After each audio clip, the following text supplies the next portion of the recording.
नेपाल में हिंदू राष्ट्र की मांग और पूर्ण राज्य संस्था की वापसी और संहिता खारिज की मांग को लेकर के नेपाल के लगभग सभी जिलों में पूर्व राजा ज्ञानेंद्र वीर विक्रम शाहदेव का कार्यक्रम किया जा रहा है, जिस सिलसिले में रविवार को राजा का भव्य कार्यक्रम भैरवा में आयोजित किया गया। नागरिक अभिनंदन मूल्य आयोजन समिति रूपेंदेही के तत्वावधान में रविवार को स्वागत का आयोजन किया गया, जिसमें हजारों लोगों ने भाग लिया। गौतम बुद्ध एयरपोर्ट पर राजा गर्मजोशी से स्वागत किया गया। उसके बाद जुलूस से अनेक मार्गों से होता हुआ होटल पहुंचा। राजा को रूपंदेही सहित आसपास के सभी जिलों में शक्तिपीठ और मंदिरों में पूर्व राजा का कार्यक्रम रखा गया। आयोजन समिति के संयोजक डॉक्टर राम वयस्कल ने कहा कि पहले झापा, नेपालगंज, घनकड़ी, सुरखेत, इरुआ, भक्तपुर में राजा के कार्यक्रम का आयोजन हो चुका है। राजा के पक्ष में जनता का भूतपूर्व समर्थन मिल रहा है। हिंदू नेता दुर्गा प्रसाद पांडे ने कहा कि नेपाल की जनता हिंदू राष्ट्र की मांग राज्य संस्था के संस्थापना को लेकर के राजस के साथ है, क्योंकि राजनीतिक पार्टियां ने जनता का शोषण कर अपना विकास किया है। नेपाल में 90% जनता हिंदू आबादी है।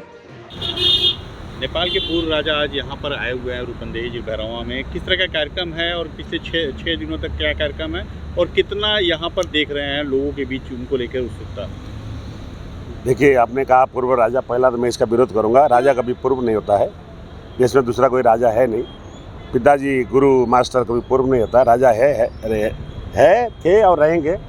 और उनका कार्यक्रम आज भैरवा में हम लोग ने अभी जाके भव्य स्वागत के साथ में उनको अभी होटल में लेके आके थोड़ा सा आराम कर रहे हो। कल से उनका प्रोग्राम शेड्यूल हो जाएगा। जैसा कि यहाँ के जो छिमेकी जिला है, नवलपरासी है, रूपंदेही है, उसके बाद में आपका कपिलवस्तु है, अरखाची है, पाल्पा है, मठ मंदिरों में उनका दर्शन यात्रा रहेगा, जिसमें नेपाली जनता एकदम भव्य रूप से उनका स्वागत कर रही है निस्वार्थ हिसाब से, क्योंकि देश में आज बहुत मांग उठ रही है राज संस्था की वापसी की। कल के अभी जो 15 साल में हमने नेताओं को देखा, जिसके कारण आज देश एकदम ऐसा स्थिति में पहुंचा है कि यहाँ की व्यवसाय सब पीड़ित है। किसी के पास आज रोजगारी नहीं है। यहाँ के बच्चे सब विदेश पलायन हो रहे हैं, जिसके लिए आज यहाँ की नेपाली जनता का अभी जैसा कि दिमाग खुल गया। जब मुझे लगता है कल नेताओं ने उनको थोड़ा सा गुमराह किया अपने फ़ायदों के लिए, और आज जनता हिंदू राष्ट्र संहिता खारिजी और संविधान 46 साल के संविधान की वापसी की मांग कर रहे हैं। उसी सिलसिले में राजा आए हुए हैं। अभी तो कुछ ऐसा कार्यक्रम नहीं, खाली मठ मंदिर और जनता से खाली कीप इन टच का एक कार्यक्रम है। किस तरह से लोगों से उनका जन समर्थन मिल रहा है? क्या एकदम निस्वार्थ हिसाब से। देखिए, कुछ इतना लगाव है, शायद मुझे लगता है पार्टी के लोग, अगर पार्टी का कोई नेता आता है तो इतना लोग का भीड़ नहीं रहता है, क्योंकि किसी को कुछ देना नहीं है, कुछ लेना नहीं है, फिर भी अपना पैसा खर्च करके लोग, बुजुर्ग लोग हैं, युवा लोग हैं, सब निस्वार्थ हिसाब से राजा का सम्मान के लिए हज़ारों की संख्या में आज एयरपोर्ट में जमा हुए थे। कल से भी मुझे लगता है कि और बढ़ेगा ही भीड़। थैंक यू, धन्यवाद। हिंदू राष्ट्र और नेपाल में राजतंत्र की वापसी को लेकर जो आंदोलन हो रहा है, उसको लेकर जो पूर्व राजा यहाँ पे आज आए हैं भारत नेपाल सीमा के भैरवा एयरपोर्ट पे, किस तरह से आप लोग देखते हैं, किस तरह का कार्यक्रम है उनका, और क्या लगता है किस तरह का जन समर्थन मिल रहा है नेपाल में? बात ऐसा है, हम लोग वीर गोरखाली करके एक अभियान चलाते हैं जो अपना वर्ल्ड वाइड फेमस है। बोले तो अभी भी आपका देश में भी, भारत में भी गोरखा रेजिमेंट करके प्लाटून ही है।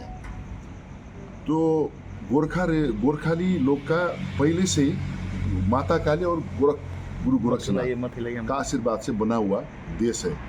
वैदिक मूल्य और मान्यता और राजा और प्रजा मिलके बनाया हुआ देश है। बीच में जैसा इंद्र ने छोड़ना पड़ा मिलेच्छ लोग से, राक्षस लोग से, कभी कभार ऐसा भी होता है ना, ऐसा ही हुआ है। तो अभी जनता क्या हो रहा है कि लोगों का क्या हो रहा है अभी कि जैसा सड़क में बच्चा होता है ना जिसका माँ बाप नहीं है, ऐसे अभी हम लोग बने हुए हैं। अभी लावारिस बने हुए हैं, मतलब सड़क का बच्चा जैसा है वैसे, न कुछ पता है, न खाने का ठिकाने, न बैठने का ठिकाना, रहने का, ऐसा वाला सिचुएशन है। तो इसलिए जनता जो हिसाब से पहले से थोड़ा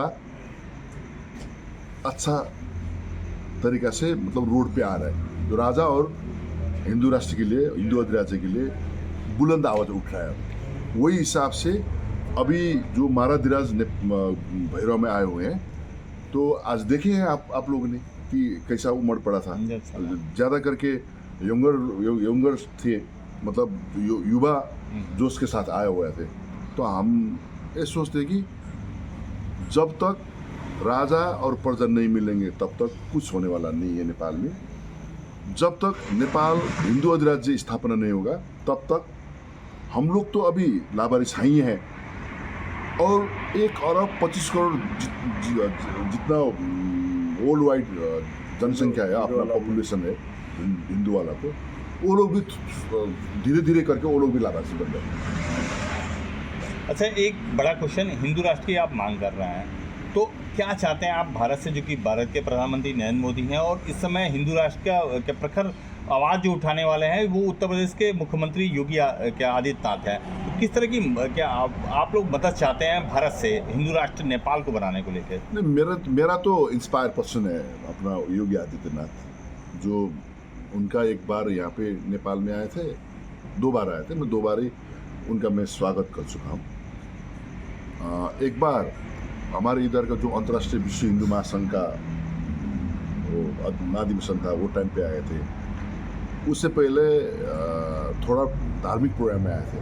दोनों टाइम पे उनका जो भाषण है ना, एक हाथ में माला, एक हाथ में भाला, एक हाथ में एक अस्त्र और एक शस्त्र, जो बोलते हैं ना, वो मेरे लिए गुरु है, वो मतलब इंस्पायर पर्सन है। तो मेरे को क्या लगता है कि हिंदुत्व और नेपाल और भारत का संबंध जो है ना, मतलब रोटी बेटी से लेकर अपना संस्कार संस्कृति, वो अच्छी तरह से समझते हैं।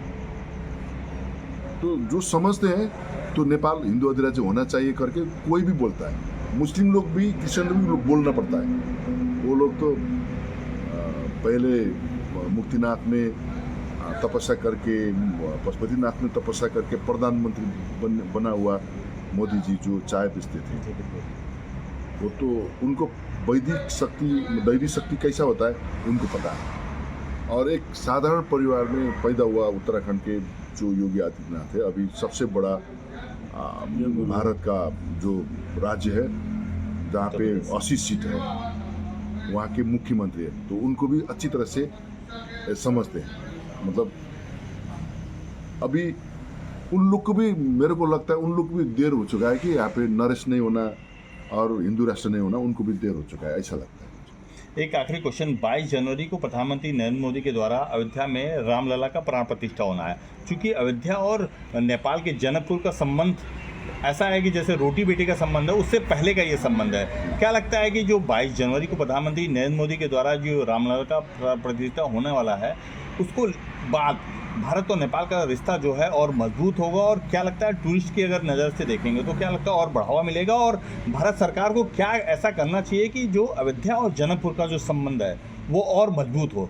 नहीं, ऐसा है, आपको मुक्तिनाथ पशुपतिनाथ लेकर के अपना जनकपुर तक, मतलब एक नन और मासू का जैसा पानी और मछली का जैसा संबंध है भारत और नेपाल के लोगों और जगह का। संयोग मानना पड़ेगा कि रावण का भी ससुराल इधर ही था, मन्नोदरी, और अपना सीता माता भी इधर ही की थे, और अयोध्या राजा जनक ससुराली था, वहाँ पे ससुर जी थे।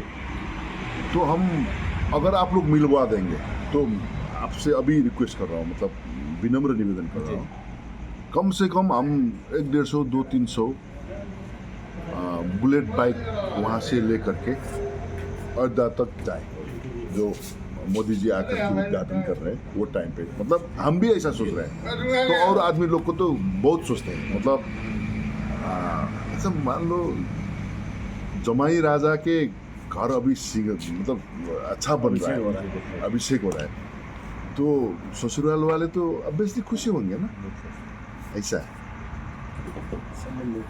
Thank you very much. आज यहाँ पर किस तरह का कार्यक्रम है? आज हमारे देश के पूर्व राजा श्री 5 वीर विक्रम ज्ञानेंद्र वीर विक्रम शाहदेव का आगमन हुआ है, जो हमारे देश के पूर्व राजा हैं। जब से हमारे देश में गणतंत्र आया है, हम सब साधु संत महंत जो भी हैं, किसी मठ के भी हैं, बहुत ही पीड़ित हैं। और गणतंत्रवादी जो मंत्री लोग हैं हम लोग को सता रहे हैं। जैसे हम लुम्बिनी के ही पुजारी हैं, बार बार हम लोग को प्रेशर दिया जा रहा है, तुम हिंदू हो, माया देवी मंदिर में मत पूजा पाठ करो और यहाँ से चले जाओ। सिर्फ बुद्धिस्ट लोगों का है। ऐसे हमारे देश के पर्यटन मंत्री हैं, बार बार हिंदुत्व के ऊपर प्रहार कर रहे हैं। अब जनता जाग चुकी है। 1 महीने के अंदर हमारे देश में राजतंत्र सहित हिंदू राष्ट्र आने वाली है। किस तरह का कार्यक्रम है यहाँ पूर्व राजा का? पूर्व राजा ज्ञानेंद्र वीर विक्रम शाहदेव का प्रत्येक मठ मंदिरों में दर्शन, माया देवी मंदिर लुम्बिनी में भी दर्शन, पशुपतिनाथ से भी दर्शन करके आए, फिर जाएंगे कपिलवस्तु में भी दर्शन करेंगे। प्रत्येक मठ मंदिर पे जो पुरातात्विक जगह है वहाँ पर संरक्षण के हिसाब को से उसको देखेंगे और वहाँ के मठ के जो पुजारी हैं उनसे मिलेंगे।